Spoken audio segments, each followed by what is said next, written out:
Okay, in this video, this is going to be another example using the binomial series to come up with a series representation for a function. So here again is the formula that was in the previous video as well. So this is the second one of these examples. So I'm just going to elaborate on this. And the problem where we're going to use the binomial series is going to be for this question. So suppose we want to figure out the Maclaurin series representation for arcsin of x. Okay, and we'll use a binomial series in the following respect. So the main thing to notice is that arcsin of x is the integral of 1 over the square root of 1 minus x squared. So what we'll do is we'll come up with a series representation for the 1 over square root 1 minus x squared using the binomial series, and then we'll simply integrate that to come up with our answer. Alright, so our first goal here is to simply come up with a power series representation for 1 over 1 minus, or excuse me, 1 over the square root of 1 minus x squared. And we can simply rewrite that as 1 minus x squared raised to the negative 1/2 power.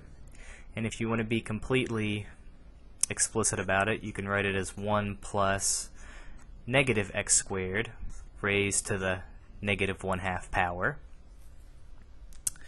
And if I didn't already misplace my formula, not quite yet. So again, basically whatever the x value is, that's what I'm going to plug in and multiply by powers of that.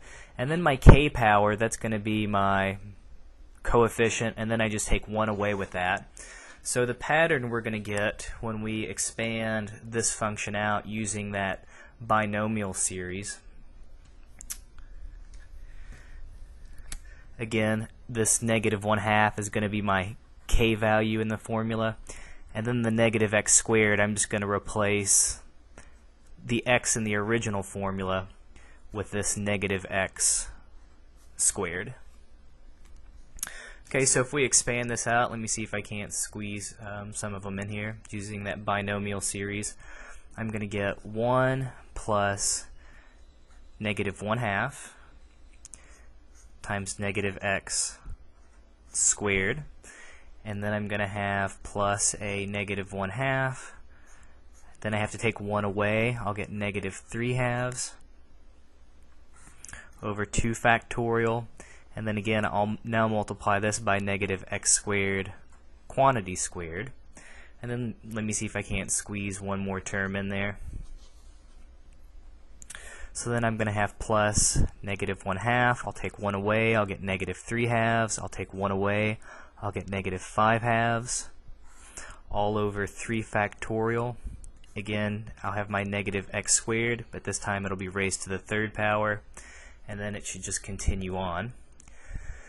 So let's see if we can't play with this and come up with a more compact representation. It looks like we're going to get 1 plus, okay, the summation. We'll start this thing, start it at n equals 1. That looks okay. It goes off to infinity. And notice on the bottom of the fractions we're going to have powers of 2. So this is the first part. Since I've already got the 1 out front, the negative 1/2 times negative x squared, that's going to correspond to my n equals 1 term. Then the next one will be my n equals 2 term that I want to get out when I plug stuff into my formula. My n equals 3 term. So notice whenever I'm at n, whatever n is, I'm at that same factorial. So I'm going to have, whoops, just n factorial in the denominator. And again, notice the powers of 2's in the fractions. That's what I was talking about before. Here I've got 2 2's. Here I've got 3 2's. That corresponds with what n is. So I'm going to have a 2 to the n power in the denominator. The signs are, let's see, I think you can convince yourself that the signs are always going to end up being, well, not always positive. Yeah, no. let's see, the first one will be positive. Let's check. The second will be positive. This will be positive. Yeah, so you can actually check. Start multiplying things out, and you'll see that you actually will get even powers every time. And then the power on my x is going to be x to the 2n. And you can actually write the top part as, notice it's not really a factorial because there's the 2 missing in between, there's a 4 missing. So we'll write it as 1 times 3 times 5. Notice we're jumping by 2's. And then our stopping point will be 2 to the n minus 1. And notice again this works. If you plug in n equals 2, it says you should just go out to 3, which we do, 1 times 3. If you plug in 3, you'll get 5, and that's where you stop. You'll have 1 times 3 times 5. So this is now a series representation for the function 1 over the square root of 1 minus x squared. Again, using the binomial series. And now all we have to do, again, we need to actually integrate that to come up with a series representation for arcsin of x.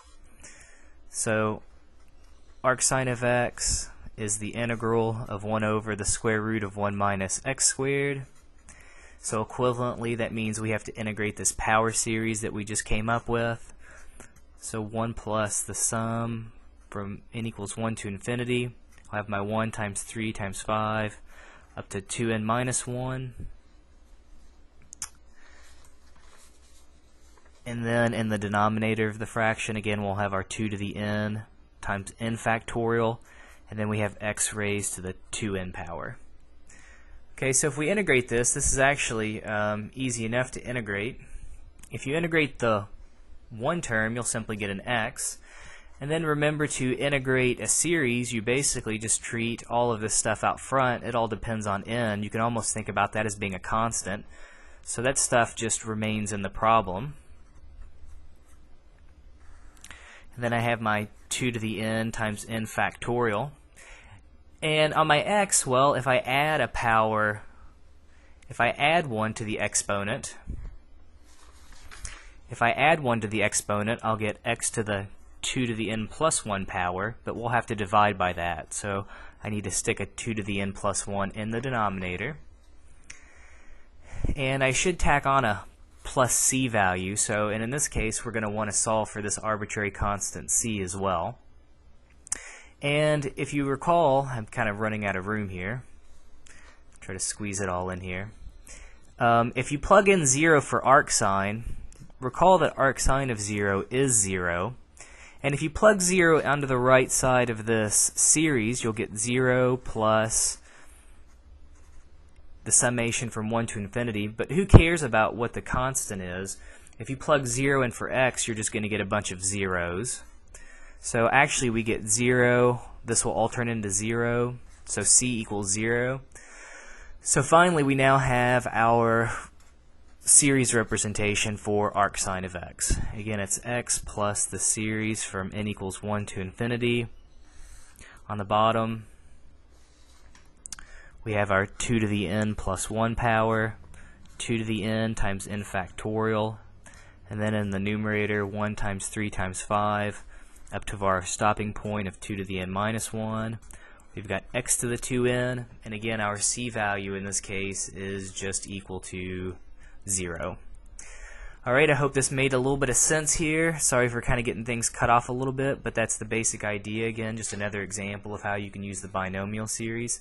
If this is the first one you saw, again, there's another one out there, so you may want to take a look at that too. Feel free to drop me a line if you got any questions.